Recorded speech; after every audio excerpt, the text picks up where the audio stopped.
As many of you who watch my channel already know, I have been carrying my Titmouse Regent BR9SS for a little while now. And I didn't like the grips that came on it, so I thought I would take some of the grips that I had for my old Browning High Power and put those on it. But then I decided, you know, even they're a little bit plain, I like to have a little bit of bling on my grips. I think most people know that. I like to have like Punisher logos or something. A lot of people don't like those, but I love them. And it just makes my gun a little bit more mine. So I like to add little things like that. So I thought tonight I would actually make some grips for my little Titmouse.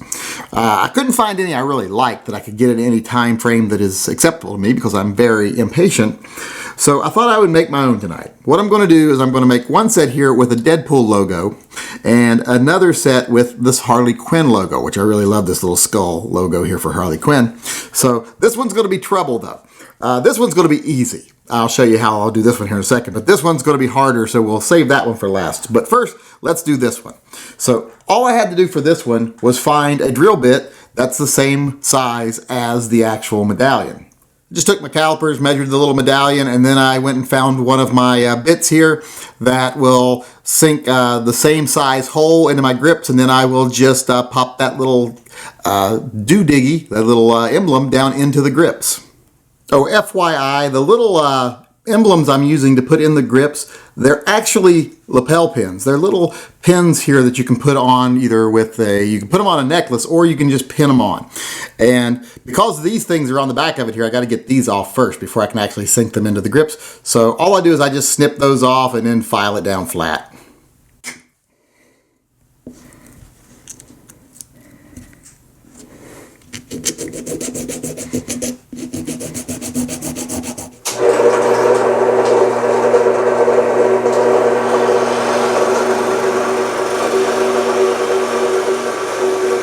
Okay, I've got the little hole drilled here. Now you'll notice I only go down about half as deep as the medallion is thick because I do want it to stick up a little bit. I want it to have kind of a three-dimensional feel to it. So now all I gotta do is mix up a little bit of resin and epoxy this in here. I always mix up more than I need because epoxy's cheap. I always do forget how much this stuff fucking stinks though. Oh God, it stinks. You're lucky you're not in here. And I swear it's the epoxy, not me. I just showered. Now you don't want to put too much in there, or when you put the medallion in, it's going to come oozing out all over the place, and that's a nightmare. Okay, it's in there. I actually went a little deeper than I usually like. I like to stick out a little bit more, but you know, it's never an exact science. So all I'm going to do is let this dry, and then I'll go over it with a little bit of lacquer thinner and stuff and clean it up a little bit.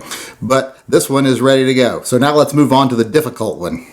Okay, now I'm going to move on to the more difficult one here, and it's going to be more difficult for a couple of reasons. One, this isn't round, so I just can't drill a hole and stick it in there. And two, the grip isn't flat. Because this is a little bit of a thicker medallion, I have to actually have a thicker grip, so I got to cut it into this thicker grip, which has more of a shape to it here, more of a curve. So I'm going to have to slowly cut this down into the grip.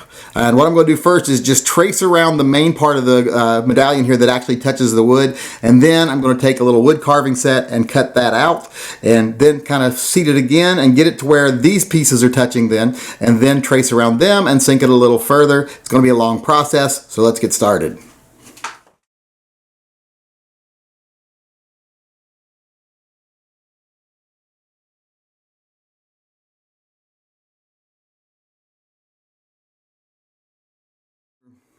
Okay.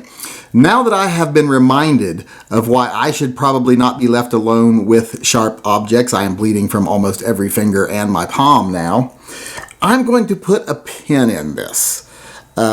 This thing really hurts when you stab yourself with it. So I'm going to wait until I have a proper glove to finish carving this, or I just might find somebody to pay them to do this because I'm tired of stabbing myself right now. I don't want to lose any more blood. So I'm going to put a pin in this, like I said, and I'm going to move on and I'll just show you what the other grips look like. Okay, now here we have the grips on the gun. Now I went ahead and did the same thing to my Pa Ferro grips. The ones I showed you originally were rosewood, and I really like the Pa Ferro better on the gun than I did the rosewood. This is set a little bit more shallow now than it was the first time. This is the way I kind of like it to stick out a little more. Now I only do this side because this side's covered with my palm. If I do the other side, I don't like feeling it with my fingers when I grip the gun. Plus this is the side that faces out, so this is where you want your bling at. Now, this might not look straight to some people because, you know, you're seeing the curve of the back here right here. But believe me, I have measured multiple times from this point to that point, that point to that point. It's perfectly straight. It does have a little bit of an optical illusion because of the grain of the wood that it's not straight. But believe me, I've checked it 100 times and I've almost convinced myself that now that math is actually better than my eye because mathematically it's straight. But I really like this on here now. It gives the gun just a little bit of an extra feature, I guess you'd say, a little extra look to it because now it's a little more custom. It doesn't look like everybody else's titmouse. So that is a success. Those other grips, we'll see if that ends up being a success or not. But for now, I'm going to call this a win. It's definitely worth the blood flow here. And not to worry, I already got blood on this gun anyway. There's blood back here on it because this thing, even with the no-bite hammer, it bites me pretty good. So there's usually blood on the back of it when I get back from the range. So like I was saying, bleeding aside, this part, at least this half of the project, was definitely worth doing.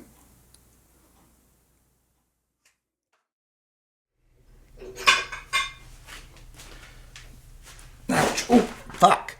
God damn it. I wanted to have kind of a three-dimensional feeling. Oh, fuck. I have to work my way slowly to where I get this to where it's set flush. God damn.